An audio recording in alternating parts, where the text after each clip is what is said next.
Salut, c'est Faflarage et je vais vous raconter l'histoire de la chanson qui a changé ma vie, Pas le temps, le générique de Prison Break. À chaque nuit qui me poursuit, l'ombre vient effleurer nos songes.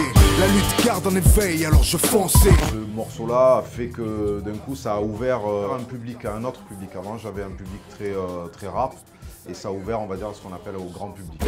Dans la poussière un écho, et qui pourrait y croire si ce n'est moi à travers mes barres. En 2006, quand Pas le temps est sorti, je devais avoir 33 ans. Aujourd'hui j'en ai 52.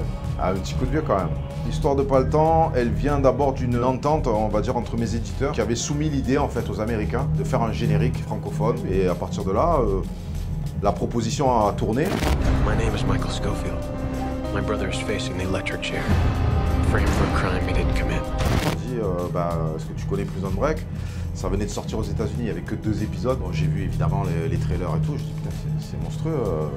Et ils m'ont dit ça va arriver en France. J'ai proposé une idée, la première n'a pas été prise. J'ai travaillé sur un autre titre, ils l'ont proposé, les Américains ont validé. Puis un jour, on m'a rappelé, on m'a dit ça arrive, c'est parti, faut monter à Paris. Et tout est allé très vite en fait. C'est-à-dire qu'en l'espace de même pas de 2 mois, on a tout fait, c'est sorti. J'étais content d'avoir fait la musique de cette série parce que je la kiffais.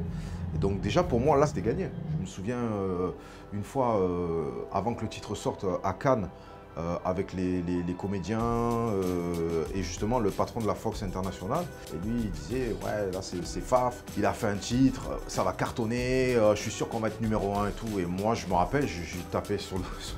Je lui donnais des coups de coude en disant Marc, on ne sait pas du tout en fait, ne dis pas ça parce que si tu annonces ça et que ça fait un flop, il me dit mais non, t'inquiète, moi je suis sûr que ça va être un succès.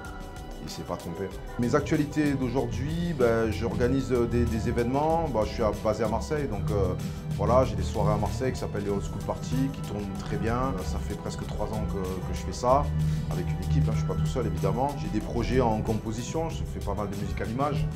Ça peut être pour du documentaire, pour du film, il y a de l'écriture aussi. C'est très diversifié. Après, c'est des projets chaque année, il y a des nouveaux projets, on met des choses en route. C'est très difficile tant que c'est pas terminé de dire ce que c'est. Je me laisse porter aussi en fonction des propositions, de ce qui arrive.